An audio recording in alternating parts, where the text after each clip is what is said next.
Today's episode may contain subject matter and language of a mature and disturbing nature. Listener discretion is advised. This whole story is very twisted, and it seems like every time I ask a question of somebody, I get 20 more questions.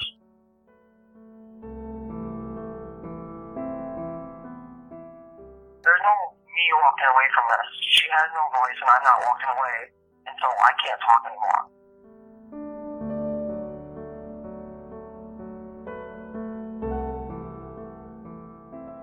Hey everybody, welcome back to Case Acquaint. You have found episode 14. Today we will be speaking with a family member of the subject of our episode. Unfortunately, the audio quality of the recording is not what we would have hoped. But with our apologies, we are hoping that you can overlook this in order to hear the important perspective this family member provides on the case. We debated about whether or not to use it, and in the end, we decided that the family's voice deserves to be heard, and that you, our listener, would find these short clips helpful in understanding more fully a story that is in dire need of your curiosity and engagement. I want to thank you for your patience, and I also want to thank the listener who suggested we run this story. We love receiving these suggestions because, as you all know, we want to focus on cases that are not getting the attention they deserve. With that said, let's get to the story. On the morning of May 9th, 2014, a 33-year-old employee was absent from work at a dog boarding kennel. Considered a reliable employee, the fact that she hadn't even called was unusual. She lived just 4 blocks from the boarding kennel in the Cook County, Illinois village of South Holland. After a few hours of waiting, some coworkers decided to check on their colleague and friend. What was eventually discovered in the employee's apartment would mark the beginning of a family's painful search for justice, which continues to this day. This is the story of the brutal murder of Rachel Galbreath. Rachel grew up mostly with her grandma, but remained close with the rest of her family despite the fact that her sisters lived with their dad. Rachel graduated high school in 1999, and she worked a string of different jobs hoping to find a job that she enjoyed. Over the years, she discovered a love for animals, reading, arts, crafts, and finding clever ways to live a simple, frugal life. And in about 2008, Rachel, living in that small suburb of Chicago called South Holland, began to work at a place by the name of Lulabelle's Kennel, caring for pets and customers alike. She could easily walk to work because she lived just 4 blocks away, and happily, Rachel was able to bring her 3 little dogs who she loved very much to work with her. These were rescue dogs that had special needs, and one of them, Solo, was extremely aggressive to anyone it didn't know, so Rachel tried her best to spend as much time working with them whenever possible. According to Rachel's sister Kelsey, Rachel loved these dogs and spoiled them rotten. Rachel's journey to early adulthood had not been easy. Her mom was in fragile health during her last years, fighting alcoholism, and Rachel felt obligated to remain in the Chicago area to help her mom. Still, Rachel and her sisters remained close.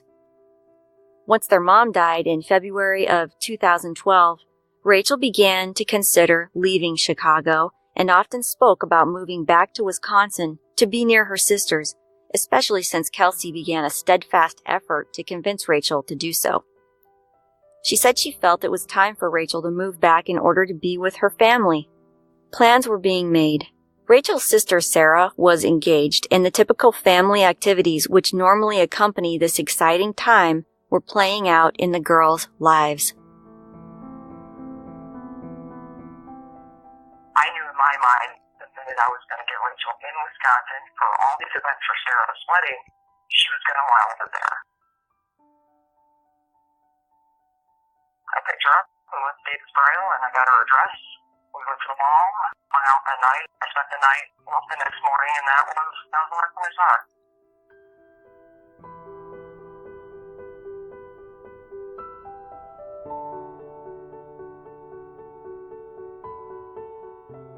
Rachel never got to wear that dress to her sister Sarah's wedding because 2 weeks later, Rachel was murdered.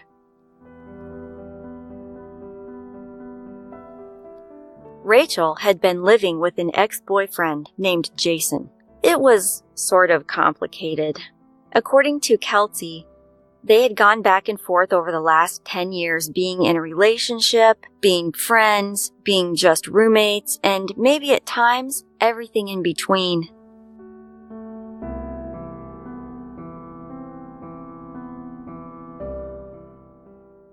And he lived with her. Yeah, almost all the news reports will say that she just broke up with her boyfriend. No, they hadn't been together for at least 6 months. It was on and off. Their relationship was good and it was bad. But I wouldn't classify that as dating at all. The big part about Jason is that he didn't pay. He mooched off her for as long as he possibly can, and she forced him to get a job at Lubell's. He worked there with Rachel, and even after her death, he worked there for a year. And in her position, he got her full-time spot after she left. Even though to Rachel's family it seemed as if Jason tended to take advantage of Rachel financially and use her positive work relationship with her employer in order to get a job without having to stand on his own merits, and even though they had a complicated relationship history, that didn't stop Rachel from treating Jason like someone she cared about, whether or not she wanted to remain in a romantic relationship with him.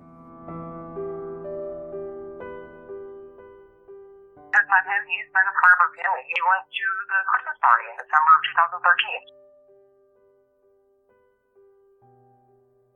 But in early 2014, Rachel began to take some slow, determined steps to move on with her life.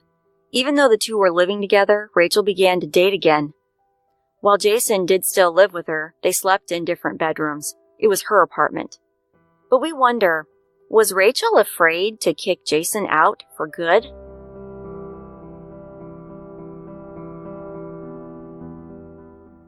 Three months prior to her death, she met a guy and she went on some dates with him. To be clear, they were not boyfriend-girlfriend. They were just seeing each other casually, just going out on some dates. But Kelsey recounted to us an incident she said she heard from Rachel, and then later she heard in more detail from Rachel's friends, in which Rachel went on a date with this new person. As the man was dropping Rachel off after the date, they briefly sat in his car right outside her house, sharing a goodnight kiss. Suddenly, Jason stormed out of the house, banged on the car windows, and repeatedly called the man out of the car to fight.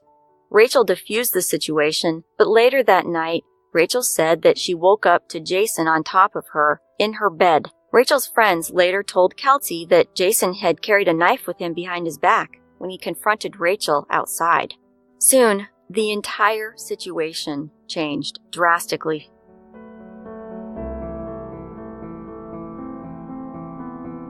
Rachel found out that Jason was actually readying himself to move on despite his violent outburst in front of her date and later climbing on top of her while she slept.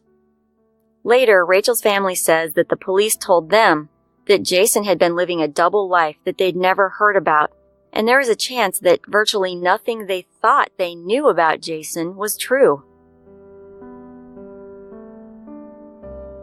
I had no idea that he had been with his ex-girlfriend for the last 10 years. I had no idea that he didn't have a CDL license. I didn't have an idea that he lied about working at PetSmart in Juliet. He lied about a lot of stuff. We sat down and we talked and they let us know about this whole double life that we had no idea about. Yeah, so he ended up having a double life and he married this woman 2 months later. Wouldn't it be convenient to tell your two girlfriends that your long trips as a hard-working truck driver explained your absences from their lives? But, turns out, according to police, Jason didn't even have a CDL. How could he be a trucker if he didn't have a CDL?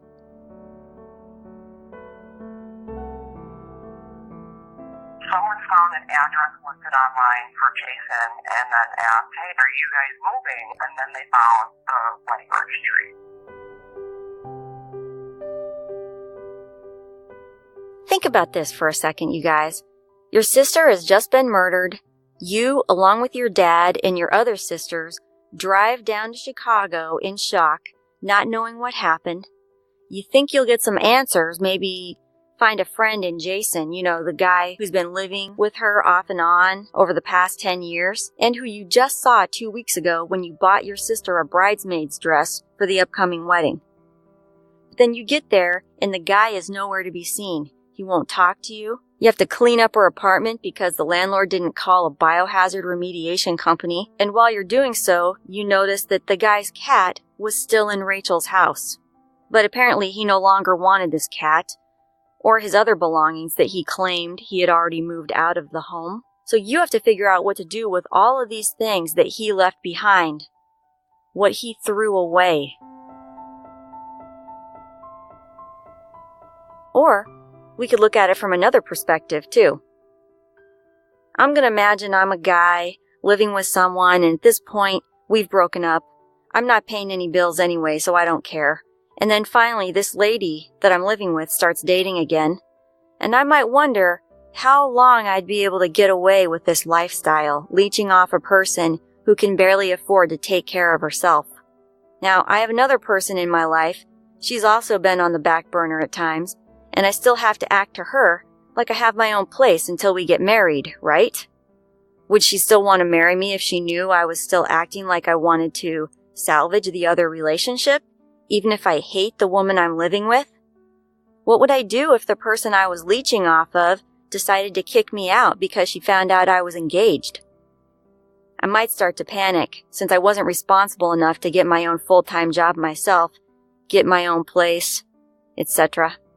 Is it possible that I might be in such an advanced state of delusion, lacking these basic critical thinking skills and/or ability to take responsibility for my own life, that I might resort to something even more drastic than lying, cheating, using, and leeching? The police told Rachel's family that this was definitely possible, and they had no other explanation. The whole 2 weeks leading up to her death, we go over it all the time because it was so up and down. We find out she's ready to leave him. She doesn't want anything to do with him. She wants him out of the house. She wants to move on with her life. The last 4 months of her life, she really changed her diet. She changed the way she was eating. She had a lot of skin problems, and she went gluten-free. That is not fucking easy to do.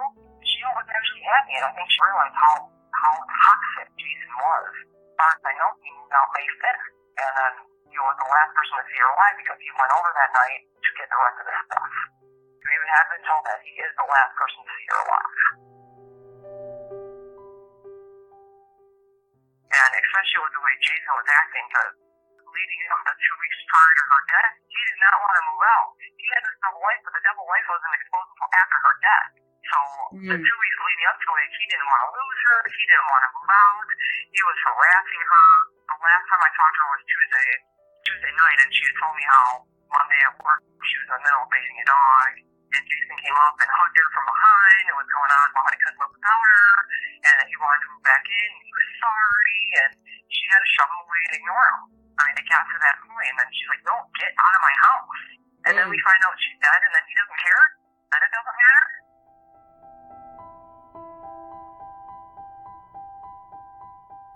On the night of May 6th, 2014, a Tuesday, the same day Rachel told Kelsey the story you just heard, Jason allegedly collected the rest of his belongings, and he was the last person known to have seen Rachel alive.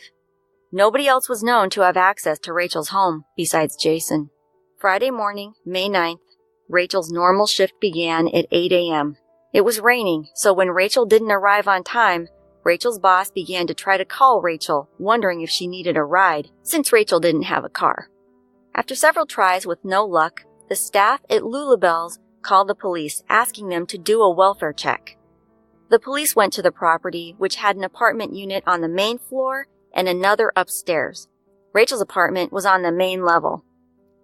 Police checked the doors and windows. No windows were broken, and the doors were locked.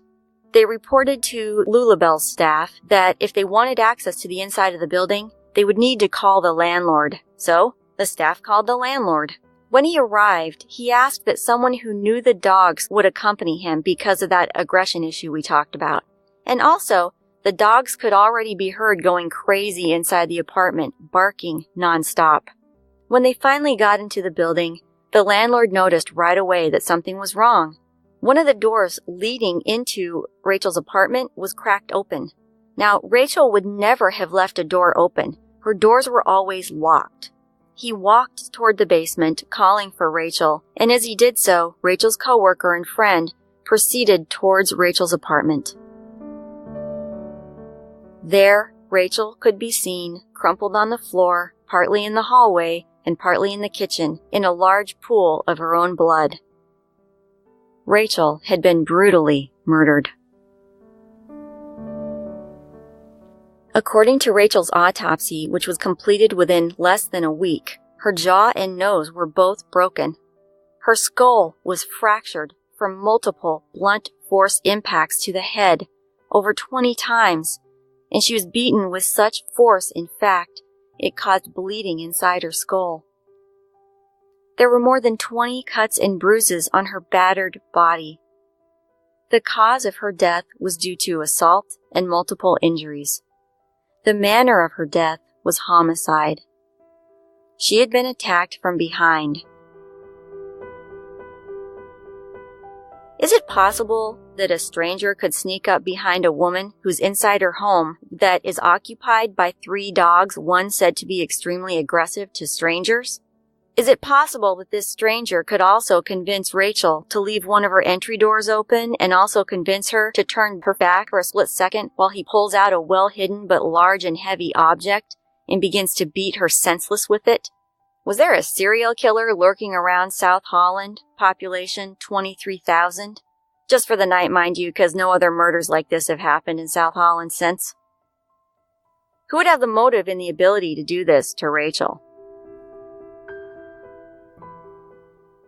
10:37 a.m.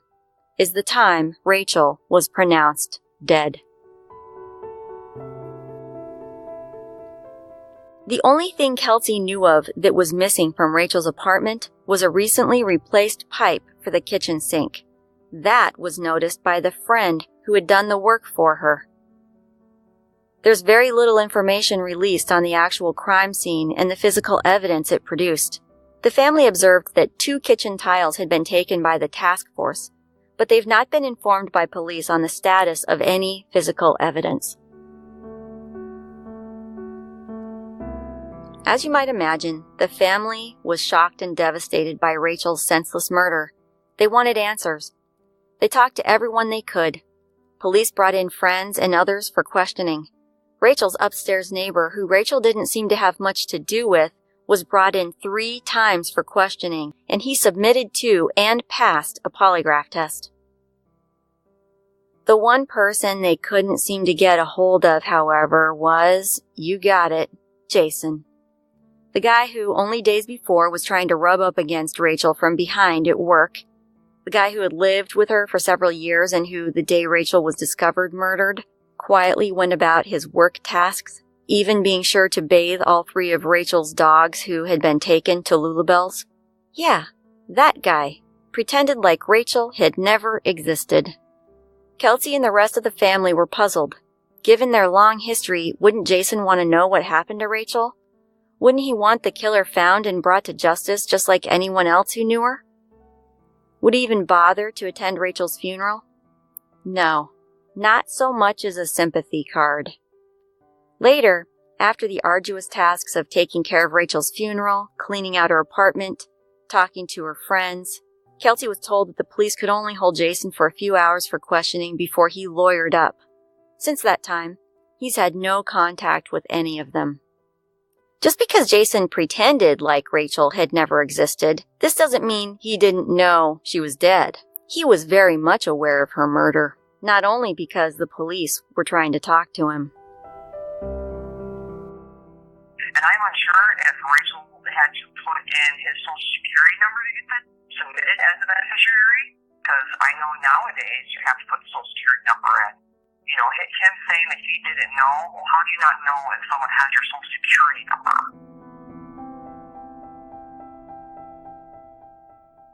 probably why me and my father pressed so hard about this, because, we don't want her to die in vain. We don't want her to die for no reason, and we want him to pay for what he did. Because Rachel's murder was conveniently just a few days after her new life insurance policy went into effect, and it just so happened that this life insurance policy that Rachel purchased listed Jason as the beneficiary. A reporter for Crime Watch Daily approached Jason while he was walking his dogs one day, and Jason denied to her that he had prior knowledge of the policy, which awarded between $100,000 and $200,000 to him. Since Rachel's death, the communication and updates from police have all but ended. We here at Case Acquaint attempted to reach the detective assigned to the case, but we never heard back. If we do hear back, we'll come back and update you. While South Holland enjoys a low homicide rate, Rachel's case lacks resolution or even direction. Police admit that they believe Rachel's murder was a crime of passion, very personal. Are they waiting for someone to come forward? Do they have outstanding pieces of evidence that they could test? Despite the lack of movement on the part of law enforcement, Rachel's family is determined to make sure that Rachel's life and legacy is not forgotten, and they will not stop challenging law enforcement and the community to keep searching for answers, to continue to dig for the truth, and to fight for justice. Rachel's family created a Facebook page called Justice for Rachel Galbreath. They've held events, passed out flyers, and made themselves available to the media in order for Rachel's story to be told. They even have an annual Random Acts of Rachel Day, which gives people like you and me an opportunity to keep Rachel's memory alive by spending the day performing a random act of kindness, as kindness is what Rachel embodied. If you have some spare time, please take a minute to visit that Facebook page, which will be linked on our website, caseacquaint.com. And mark your calendar for the day, May 9th, the day they learned Rachel had passed, so you can help them honor Rachel's legacy by performing an act of kindness to others, or even doing something kind for animals, since Rachel was passionate about that. Also, you can share the page with your friends. If you have any thoughts on the case, which might help bring it back from the cold, you can message their page or contact the South Holland Police Department at 708-331-3131. Did you know Rachel, or have you heard about her from friends or family? Police are in desperate need for someone to come forward with more information.